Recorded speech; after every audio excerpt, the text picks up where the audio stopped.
what's up you guys, this is Rob from The Gay Guy Plays, and today on The Quick Draw, we figure out which is more fun to play with, the man half or the horse half, when we take a look at the Centaur. Okay, so horrible sexual mythology puns aside, the Centaur is an Archwing melee weapon that combines a sword and shield for apparently no reason other than to look kinda cool, I guess? I mean, they don't even come apart, it's just kinda for show. Regardless, the Centaur does have one factor that makes it extremely effective, as it is the first high crit chance Archwing weapon to date. So the question here is, with something so good at hitting that sweet spot, will the Centaur rank up as horse hung or horse dung? So you can pick up the Centaur's blueprint in the market for 35,000 credits. However, you will need to farm its blade on the Archwing Interception on Kalis in Uranus, and the Aegis in random Corpus Archwing sabotage missions, apparently. However, if you prefer to mount the Centaur onto your Archwing, toot sweet, you can always pick it up in the market pre-built along with the Catalyst for 195 plat.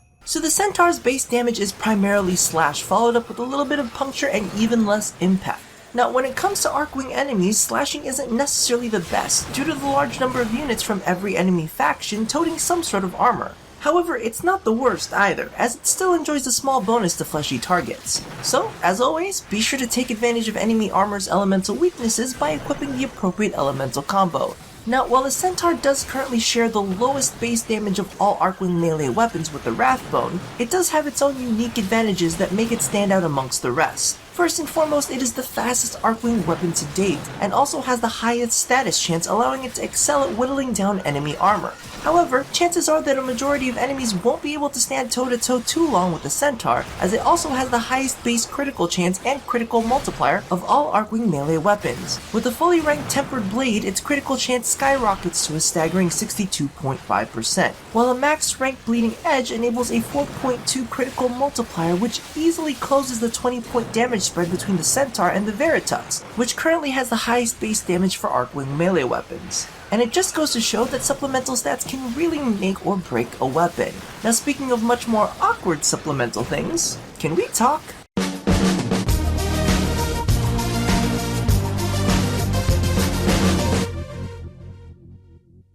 Okay, so first a quick disclaimer. Whatever you do with consenting adults in the privacy of your bedroom is your own business, so do as you please. However, the one thing that really bugs me about the Centaur is the fact that it's not a sword and shield. It's the fact that it's a sword attached to a shield. You know, you don't even block with the shield separately, that shit's just there. You basically block like every other Archwing melee weapon, which is the exact same reason I don't fucking get voyeurism whatsoever. On one end of the spectrum, you legitimately are just there to watch two people have sex. I mean, porn is far more convenient. You don't have to schedule that shit. Nevertheless, drive somewhere, or even worse, invite people over for it. And let's be real, what if one of them smells? There's no bigger turnoff than bad BO, and on the other side of the coin, why the hell do you want someone else just there to watch you have sex? What if you fart in the middle of it? Do you really want an additional person who really doesn't need to be there in the first place to witness that shit? I mean, let's face it, since they're not participating, you're better off tossing up a full-length mirror. Instant foursome, half the cleanup. Seriously, if you're gonna put a shield on a weapon, you might as well make it functional.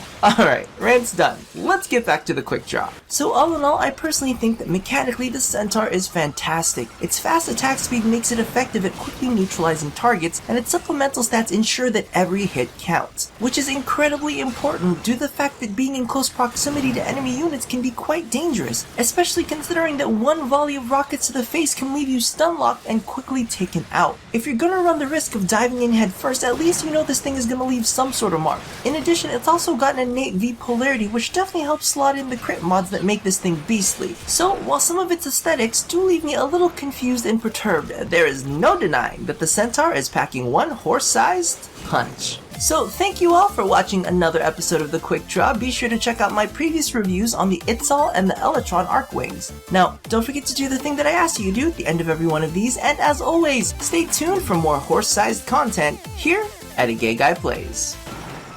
See, this is a prime example as to why I should never be allowed to interact with my exes. Because if you couldn't tell, I never learned my goddamn fucking lesson.